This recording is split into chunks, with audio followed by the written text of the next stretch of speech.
अस्सलामुअलैकुम नाज़रीन, जैसा कि आपने देखा कि पहले मौलाना दाऊद सुलेमान साहब का हमने इंटरव्यू लिया और तफसीलन उनसे बात की है। तो इसके बाद जो इस मदरसा के दारुल उलूम वल क़लम के बानी हैं मौलाना सलीमुल्लाह उबाइद साहब, उनसे कुछ सवालात करते हैं, हमारे साथ हैं। तो मौलाना, सबसे पहले तो आपका बहुत शुक्रिया, आपने टाइम दिया।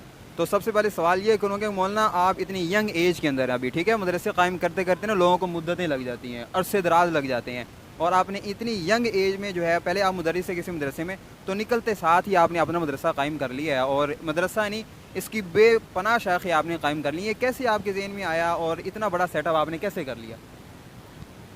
बिस्मिल्लाहिर्रहमानिर्रहीम। आपको बहुत बहुत शुक्रिया कि आप हमारे पास तशरीफ़ लाए।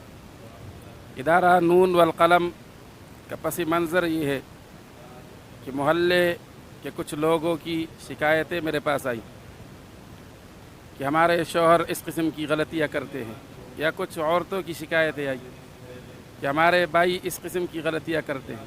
और बाज़ औरतें ऐसी है जिन्हें शौहर तलाक़ दे देते थे, लेकिन इसके बावजूद उनके साथ ज़िंदगी बसर कर दें।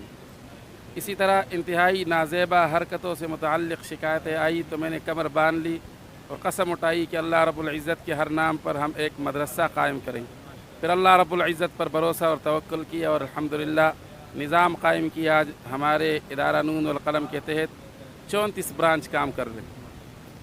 जी, आपने सुना कि इदारा नून वल क़लम के तहत 34 ब्रांचेस का जो हैं वो काम कर रही हैं, और ये एक छोटा काम नहीं है, ये बहुत बड़ा काम है। ऐसे काम करते करते इंसान आदमी की पूरी ज़िंदगी गुजर जाती है। और आप देख रहे हैं कि अभी यंग एज के अंदर हैं कि एक मदरसा स्टार्ट करने के बाद 32 शाखें और इन्होंने कर दी हैं।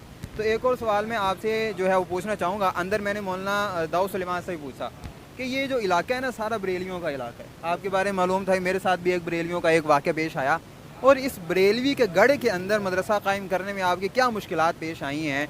और कोई ऐसे भी आते हैं कि इंसान को धमकियाँ मिलती हैं और इंसान मायूस होकर बैठ जाता है, लेकिन आपने मायूसी अख्तियार नहीं की है, आप जो है काम करते हैं। ज़रा इस बारे में आप हमें बता दें।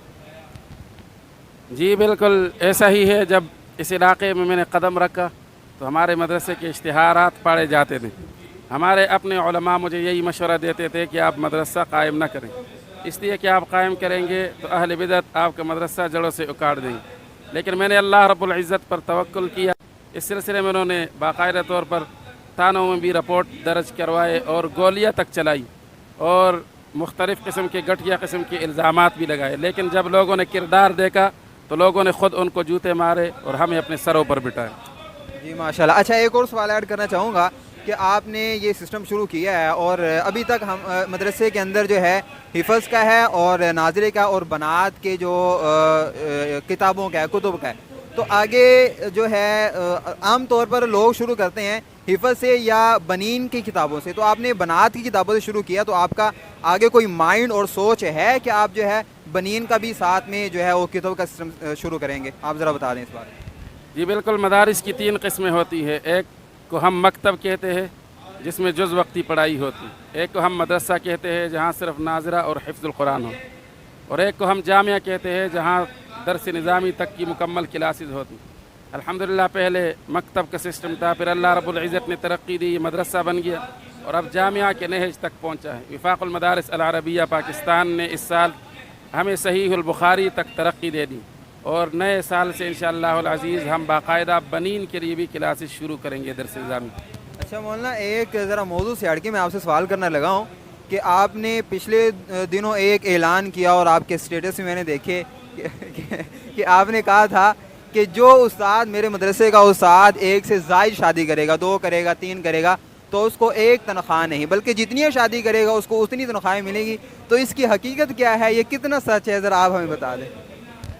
जी आपने बहुत अहम सवाल किया है। बादामी बाग में मैंने 3 बहनों को देखा। वो 3 बहनें तलाक़ याफ्ता और उन तीनों का कहना ये था कि हमारी औलाद पैदा नहीं हुई इसलिए हमारे शौहरों ने हमें तलाक़ देनी, और अब आइंदा हम इज़्ज़त की ज़िंदगी बसर करना चाहती है, लेकिन कोई बंदा औलाद न होने की वजह से शादी के लिए तैयार नहीं होता। आज भी मदरसे में तकरीबन सुबह 12 से 12:30 तक एक खातून आई और एक उनके साथ उनकी बेटी थी, तो उन्होंने वाज़ेह तौर पर मुझे यही बात बताई कि हमारी इस बेटी की औलाद पैदा नहीं हुई, 9 साल के बाद इसको शौहर ने तलाक़ दे दी। تو اسی لیے میں نے اعلان کیا ہے کہ اس قسم کی مجبور خواتین کے ساتھ اگر کوئی استاد شادی کرے گا تو ڈبل ہم ان کو تنخواہیں دیں گے، اگر آپ کریں گے تو انشاءاللہ آپ کو ٹرپل تنخواہیں دیں گے۔ چلیں جی، بہت شکریہ آپ کا، اور ٹائم دینے کا بھی آپ کا بہت شکریہ۔ جن جن مقاصد کی آپ نے نیت کی ہے، اللہ تعالیٰ آپ کو ان تمام مقاصد میں کامیابی عطا فرمائے۔